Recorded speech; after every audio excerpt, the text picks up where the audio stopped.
Hello traders.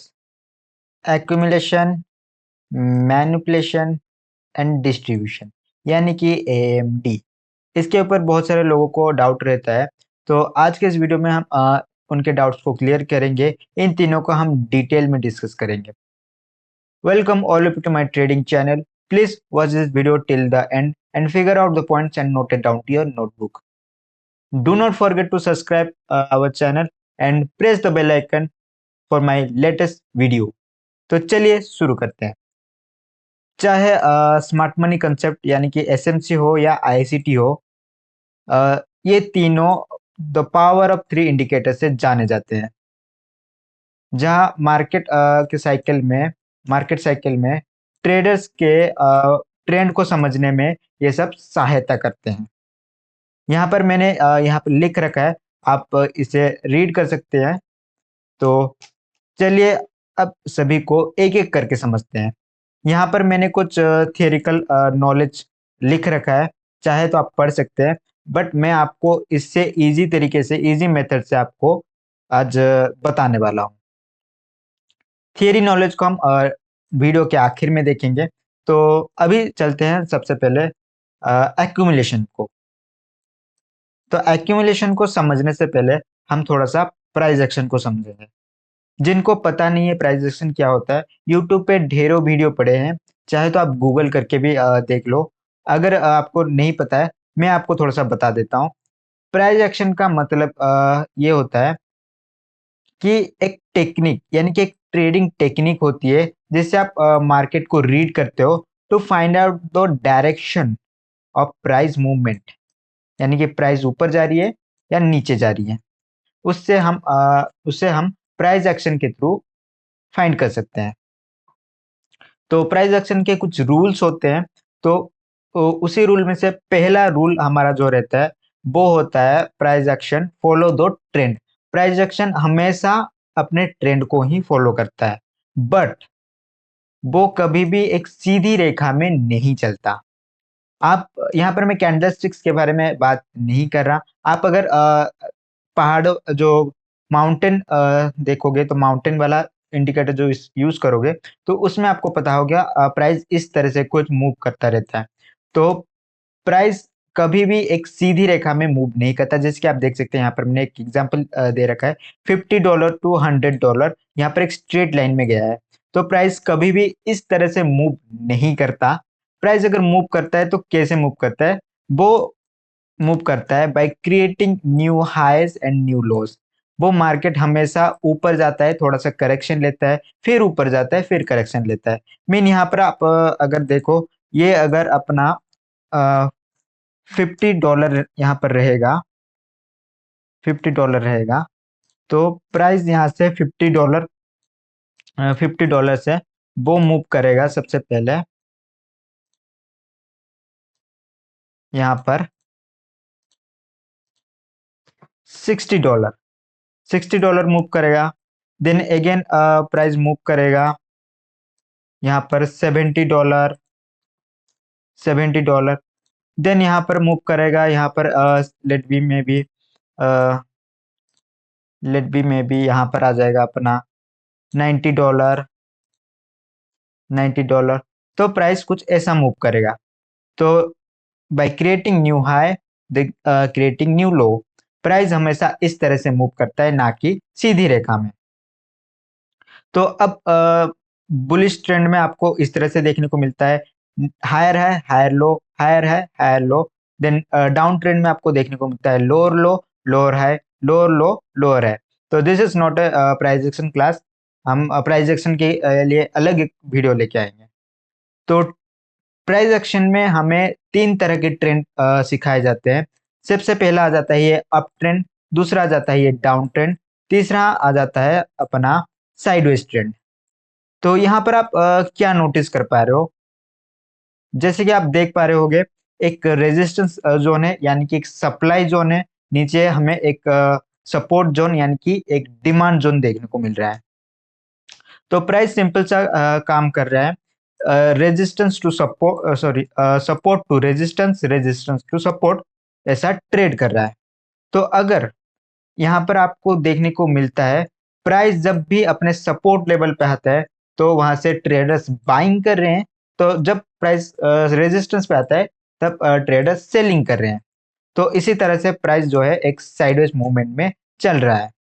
तो अगर इस साइडवेज मूवमेंट को हम अगर एक्यूमुलेशन फेज बोल दे, यानी कि एक तरह की रिफ्यूलिंग फेज, जहां पर हम ट्रेडर्स के ऑर्डर कलेक्ट कर रहे हैं, तो कैसा माना जाएगा? तो this is called the accumulation phase. जब प्राइस एक्शन में एक रैली कंटिन्यू रहती है, जब वो एक करेक्शन फेज लेती है, तो उस करेक्शन फेज में मार्केट यहाँ पर कुछ टाइम बिताती है। उसी टाइम बिताने को हम एक्यूमुलेशन फेज बोलते हैं, यानी कि वहां पर ऑर्डर्स कलेक्ट की जा रही है, यानी कि रिफिलिंग की जा रही है। तो अब ट्रेड को ऊपर भागने के लिए फ्यूल तो लगेगा। तो उस फ्यूल के लिए हम क्या करेंगे? लिक्विडिटी को लेंगे। अब आ जाता है हमारे लिए डिस्ट्रीब्यूशन। डिस्ट्रीब्यूशन यानी कि liquidity. Liquidity mean the fuel. Liquidity means the stop loss. किसका स्टॉप लॉस, कैसा स्टॉप लॉस, आपको बताते हैं। लिक्विडिटी अगर लेट आप एक्यूमुलेशन फेज में हो, यानी कि आप ट्रेड कर रहे हो, ये आ गया अपना एक्यूमुलेशन फेज। तो अब मार्केट उसी साइड ही जाएगी जहां पर लिक्विडिटी होगी। Liquidity mean the retail stop loss, यानी कि रिटेल स्टॉप लॉस जिस तरफ रहेंगे, मार्केट उसी टाइम उसी साइड बहुत ही ज्यादा डायरेक्शनल मूवमेंट देने के पॉसिबिलिटीज होते हैं। यानी कि अगर यहाँ पर आप देख सकते हैं, ये अपना एक्यूमुलेशन फेज आ गया। अब जो है मार्केट अपने रेजिस्टेंस पे ट्रेड कर रहा है। तो अब यहाँ पर सिंपल सा माइंडसेट आएगा लोगों को, ये मार्केट ऐसे डंप कर सकता है, तो यहाँ पर वो क्या करेंगे? सेल ट्रेड लेंगे। जब वो सेल ट्रेड लेंगे तब जाकर मार्केट के ऊपर यहाँ पर स्टॉप लॉस मिलना अवेलेबल हो जाएंगे। तब स्टॉप लॉस अवेलेबल मिल जाएगी, यानी कि लिक्विडिटी मिल जाएगी, तब मार्केट जो है ऊपर के साइड फट जाएगा। बट अब यहाँ पर दिक्कत ये आ जाती है, according to the price action second rule. तो प्राइस एक्शन का सेकेंड रूल हमें ये दर्शाता है कि प्राइस जब कोई ट्रेंड को कंटिन्यू रखता है, तो वो तब तक कंटिन्यू रखता है जब तक जो ट्रेडर्स का इंटरेस्ट वहां से खत्म ना हो जाए। जब तक ट्रेडर्स जब इंटरेस्ट खत्म ना हो जाए तब तक वो अपने ट्रेंड को कंटिन्यू रखता है। बट अब अगर ट्रेंड अप ट्रेंड में है और लोगों का माइंडसेट जानता है कि ये ट्रेंड आगे और भी जा सकता है ऊपर के लिए, तो वो बाय ऑर्डर्स क्यों ना प्लेस करे। मीन यानी कि वो सपोर्ट पे अब बाय ऑर्डर्स प्लेस करना शुरू कर देंगे। तो अब क्या होगा? स्टॉप लॉस जो है नीचे के साइड अवेलेबल हो जाना होंगे, तो लिक्विडिटी नीचे के साइड मिल गई, तो मार्केट यहाँ से डंप हो जाएगा। अब लोग बोलेंगे इट्स नॉट फेयर। भाई सब कुछ जायज है जब तक आप अगर प्रॉपर समझ नहीं जाते, साइकोलॉजी को समझ नहीं जाते। तो अब आ जाता है हमारा मैनिपुलेशन फेज। तो मैनिपुलेशन या लिक्विडिटी ग्राफ और ट्रैप, तो प्राइस एक्शन को फॉलो करे और आपके लिए भी जायज हो, इस तरह से एक टर्म आ जाता है मैनिपुलेशन का, यानी कि ट्रैपिंग का। तो ये ट्रैप कौन क्रिएट करता है, क्यों होता है? तो सबसे पहले समझते हैं ये ट्रैप कौन क्रिएट करता है। सिंपल सा जवाब है, बड़े प्लेयर्स यानी कि इंस्टीट्यूशनल प्लेयर ये ट्रैप क्रिएट करते हैं। जब प्राइस को अपना जब उनको अपना प्रॉफिट बुक करना होता है, तब वो ये ट्रैप क्रिएट करते हैं। चलिए समझाते हैं। लेट प्राइस ऊपर जा रही है और यहाँ से प्राइस जो है अब साइडवेज मूव कर रही है। तो अब प्राइस को अगर यहाँ से ऊपर जाना है, तो वो ऐसे ही तो ऊपर नहीं जाएगा। अगर यहाँ पर देखो, बड़े प्लेयर्स यहाँ पर बाय कर रहे हैं, बाय कर रहे हैं, यहाँ पर सेल कर रहे हैं, सेल कर रहे हैं, सेल कर रहे हैं। लेट यहाँ पर सेलर्स यानी कि सेल साइड के जो इंस्टीट्यूशन प्लेयर है वो ज्यादा यहाँ पर आ चुके हैं, तो उनका बहुत बड़ा एक्सपोजर होता है, यानी कि बहुत बड़ी क्वांटिटी पे वो एंट्री लेते हैं। तो अब जो उनको ऊपर अपना जो पोजीशन है उनको एग्जिट करना है, यानी कि जब उन्होंने सेल करके रखा है तो उनको बाय करना है। Point to be noted, again सुनो, बड़े प्लेयर्स इंस्टीट्यूशनल प्लेयर अपने पोजीशन सेल करके रखे हैं लार्ज एक्सपोजर में। तो अब जब उनको एग्जिट करना है, यानी कि वो जब सेल करेंगे मार्केट ऊपर के साइड फट जाएगा, उनके ऑर्डर्स बाय में प्लेस होना शुरू हो जाएंगे। तो जब उन्होंने सेल करके रखा था, तो जब एग्जिट करेंगे तो फटाक से मार्केट ऊपर फट जाएगा, एग्रेसिवली फट जाएगा। तो उसे अवॉइड करने के लिए वो क्या करेंगे, एक ट्रैप क्रिएट करेंगे। ओके, वो एक ट्रैप क्रिएट करेंगे टू इनवाइट द सेलर्स। जब ऊपर के साइड लिक्विडिटी मिलनी शुरू हो जाएगी, जब उनको लिक्विडिटी मिलेगी, वो अपना प्रॉफिट बुक कर देंगे, यानी कि इस पॉइंट पे वो फटाक से एग्जिट कर देंगे। ओके, और मार्केट यहां से फट जाएगा, क्योंकि वो बड़े क्वांटिटी पे आते हैं। तो ये अगर होता कैसे है? तो ब्रेकआउट जो लिक्विडिटी जो ट्रैप होता है, वो एक फेक लिक्विडिटी क्रिएट करते हैं, जहां से वो एक एग्रेसिव इनविटेशन देते हैं रिटेल ट्रेडर्स को। जैसे कि आप यहाँ पर देख सकते हैं, मार्केट अप ट्रेंड में था, देन यहाँ पर अपना प्राइस एक साइडवेज ट्रेंड में आया, यहाँ पर एक्यूमुलेशन फेज में आया।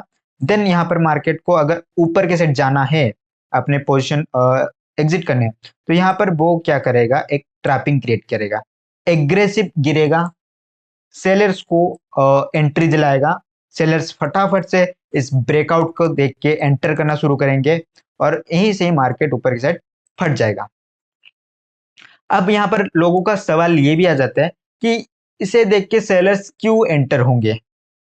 जैसे कि मैंने डिस्ट्रीब्यूशन फेज में आपको बताया था, प्राइस एक्शन को जो लोग फॉलो करते हैं उनके लिए वही जो सेकेंड रूल उनके लिए यहाँ पर भी वर्क करेगी।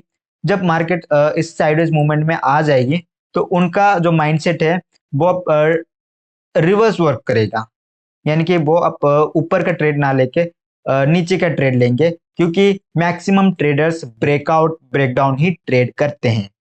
पॉइंट टू बी नोटेड, वो ब्रेकआउट और ब्रेकडाउन ही ट्रेड करते हैं। तो हमारा सबसे पहला महत्वपूर्ण हिस्सा रहेगा, हम कभी भी फर्स्ट ब्रेकआउट ट्रेड ना करें। ओके, सो मार्केट एक फेक ब्रेकआउट क्रिएट करता है, सेल रिटेल ट्रेडर्स को एंट्री दिलाता है, यानी कि अगर नीचे के साइड जाना हो तो मार्केट ऊपर के साइड फेक ब्रेकआउट क्रिएट करेगा और मार्केट नीचे जाएगा, और नीचे जाना है तो, अगर ऊपर जाना है तो वो ऊपर के साइड लिक्विडिटी क्रिएट करेगा। ओके गाइस, आई होप समझ में आ रहा होगा सबको। So this is called the manipulation page. तो कंक्लूजन पे हम आते हैं। कंक्लूजन में हमें ये मिला क्या, प्राइस कभी भी एक हॉरिजॉन्टल और रेजिस्टेंस लेवल पे ही नहीं, एक ट्रेंड लाइन पे भी इस तरह की ट्रैपिंग क्रिएट कर सकता है। मीन, अगर यहाँ पर देख सकते हो, एक प्राइस एक्शन मार्केट फॉलो कर रहा है, यहाँ पर अगर मार्केट बड़ा प्राइस एक्शन फॉलो कर रहा है, तो इस प्राइस एक्शन के अंदर भी मार्केट एक प्राइस एक्शन फॉलो कर सकता है, यानी कि इस तरह का प्राइस एक्शन भी वो फॉलो कर सकता है। तो अब क्या करेंगे, इस प्राइस एक्शन का एक रूल आ जाता है, अगर मार्केट अपना नया हाई या फिर नया लो क्रिएट करना बंद कर दे, यानी कि ये देख सकते हैं, ये एक लोअर लो फॉर्मेशन चल रही थी, तो अब यहाँ से लोअर नया लो बनना बंद हो गया, तो यहाँ से मैक्सिमम चांसेस है मार्केट यहाँ से ब्रेकआउट देगा और मार्केट ऊपर जाएगा। That's all guys. यहाँ पर मैंने कुछ फोटोज दे रखे हैं, accumulation phase, manipulation phase and the distribution phase. Okay guys, अब थोड़ा सा थियोरिकल नॉलेज भी गेन कर लेते हैं। हम्म, तो थियोरिकल नॉलेज हमें क्या बताता है, institution trader buy assets and increase demand price range between accumulation point and trading range display higher loss। जैसे ये मैंने बताया था, इंस्टीट्यूशन प्लेयर एक रेंज बनाते हैं जहां पर वो बायर्स एंड सेलर्स बोथ को इनविटेशन देते हैं। Okay, manipulation phase, design mislead retail traders. Okay, यहाँ पर मिसलीड कर दिया जाता है रिटेल ट्रेडर्स को। प्राइस में drop to manipulate traders into selling, यहाँ पर अगर मार्केट ऊपर जा रहा है तो वो सेल के साइड में ट्रैप करेगा। This phase can good time to enter the market, तो इस टाइम मार्केट में एंट्री लेना फायदेमंद साबित होता है। Market makers sell asset to liquidate their position. Distribution phase में वो अपने पोजीशन लिक्विडेट कर देते हैं, यानी कि एग्जिट कर लेते हैं फटाक से, और वहीं से ही मार्केट अपने डायरेक्शनल मूवमेंट की तरफ चला जाता है। और यहाँ पर वो अपने प्राइस एक्शन के रूल को भी नहीं ब्रेक करता, बस एक नया रूल ऐड कर देता है, ट्रैपिंग, जिसे हम फेक ब्रेकआउट के तौर पे जानते हैं। ओके गाइस, होपफुली वीडियो आपको नॉलेजेबल लगी हो तो प्लीज लाइक कर दो, share it to your friends. ऐसे बहुत सारे वीडियोस में लेके आऊंगा, so please subscribe to my channel. Okay guys, आज के लिए बस इतना ही। Bye bye, take care.